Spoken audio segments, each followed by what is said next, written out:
Gönderirsen ben göndermeyeyim o zaman. Yok.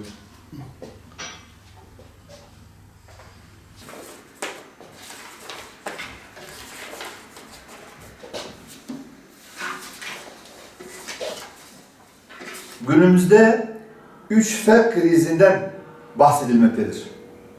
Bunlar gıda, petrol ve finans sektörleridir. Petrol ve finans krizlerinde açık olan ülkemiz maalesef AK Parti iktidarının sürdürmüş olduğu yanlış politikalardan dolayı gıdada da biz bir krizi aralamış oluyoruz ve krizle ülkemiz baş başa gelmiş durumda. Ve tarım ikinci plana itildiği, toprağın önemsizleştirildiği, buna karşı betonun yüceltildiği politikaların bir sonucu olarak yüksek gıda enflasyonu maalesef yaşamaktayız. Dışa bağımlılık, gıdada dışa bağımlılık gittikçe artmaktadır. Gıda arz güvenliğimiz ciddi riskler içermektedir. Dış ticaret dengesi tarım ve hayvancılık aleyhine işliyor ve cari açık gittikçe büyümektedir. Çiftçinin artan maliyete rağmen kendisine sağlanması gereken desteklerin mevzuatta öngörülen milli gelirin %1'lik tutumunun çok altında olmuştur. Bundan dolayı çiftçimiz tarlasını, ürününün ve emeğinin karşılığını alamadığından dolayı ciddi bir sıkıntı yaşamaktadır.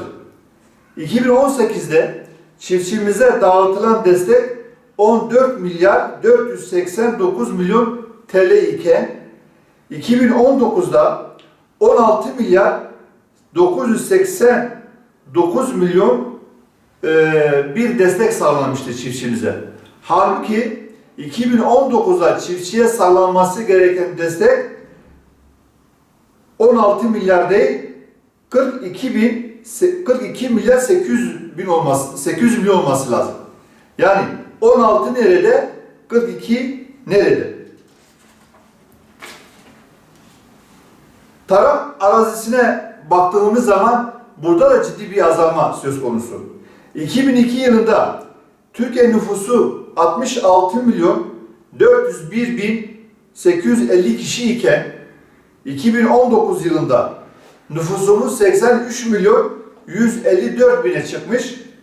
Buna karşılık tarıma olan ihtiyaç, gıdaya olan ihtiyaç artmış iken maalesef bu dönemde yani nüfusumuz %25 artış göstermiş ama 2002-2019 dönemlerinde artan nüfusa karşılık ekilen arazilerimizde %11,7 oranında bir azalma olmuştur. Çiftçilerimizin en büyük problemlerinden bir tanesi elektrik sorunudur. Elektriklerin kesilmesi ve elektrik faturalarının kabarık gelmesidir. Elektrik faturası ciddi anlamda pahalıdır ve bu fiyatın çiftçimizin belini büktüğünü söylüyorlar. Bu fiyat ayrı bir nokta. İkincisi, Dicle Elektrik Kurumu bir trafoda elektrik kullanılmış ve çiftçi borcu varsa direktmen o çiftçiye yatırılmış olan bütün desteklere otomatikmen el koyuyor. Onu peşine alıyor ve borcunu kestikten sonra kendisine veriyor. Tabii her çiftçinin borcunu ödemesi gerekir. Yani kimse elektriği bedava kullanmasın. Hakkı neyse onu ödesin. Sigorta olayıdır. Yani çiftçilerimiz eğer bu tarım sigortası dediğimiz tarzında varsa sigortası, yani fiyatların belki düşük çıkması için birçok teminatlar eksik yazılıyor ve bu teminatlar eksik olduğundan dolayı yarın öbür gün çiftçinin o konularda herhangi bir afete uğraması durumunda o bedeli, zararı, ziyanı alamadıklarını ifade ediyorlar. Bir diğer konu yine sigortası olmayan çiftçilerimiz ise herhangi hiçbir hakka sahip değildir. Yani onların dolu mu vurmuş, yangın olmuş veya başka bir afete uğrarsa çiftçimiz maalesef eğer tarlasının sigortası yoksa o herhangi bir bedel alamamaktadır. Burada da yine yanlıştır. Bizim muhakkak çiftçimizin bu konuda da desteklenmesi lazım.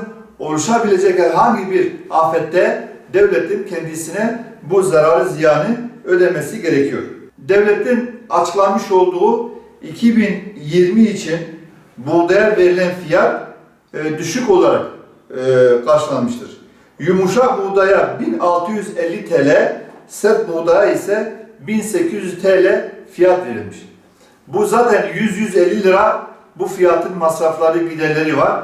Düştüğü zaman yine düşük alıyor.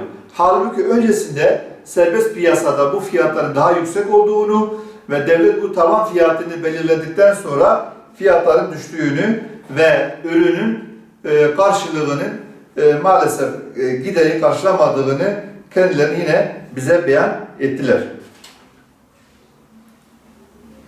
Çiftçilerimizin girdi fiyatları ciddi oranda artmaktadır. Çiftçilerin ürünlerine verilen fiyatların çiftçimizi kurtarmamaktadır. Yani bu konuda devletin bir şekilde bunu finanse etmesi lazımdır. Yani gübre fiyatı artmış, ilaç fiyatı neredeyse %100 artmış, mazot fiyatı yine aynı şekilde artışlarda, ciddi anlamda artışlarda bulunmuş ama çiftçinin ürünü aynı şekilde artmamıştır. Halbuki burada sosyal devletin temel politikası ne olması lazım? Devletin fiyatları regüle etmesi ve çiftçi koruması gerekirken maalesef çiftçiler zamlara karşı korumasız durumda kalmıştır. Çiftçilerimizin taleplerinden bir tanesi 2019 pamuk destekleme primi halen ödememiş. Biz 2020'nin yarısını bulduk ama 2019'daki pamuk primleri halen ödenmemiş. Bunu acilen ödenmesini bekliyorlar. Yine 2019 yılında üretilmiş olan 2020 yılına ait sertifikalı tohum primi de ödenmemiş.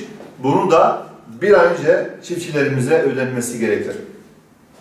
Yine aynı şekilde elektrikte olduğu gibi yani Dicle Elektriğin çiftçilerimizin parasına, borcuna mahsuben el koyduğu gibi sulama birlikleri de esnafın hesabına yine aynı şekilde el koyabiliyor ve esnafımızı parasını otomatikmen çekmiş oluyor.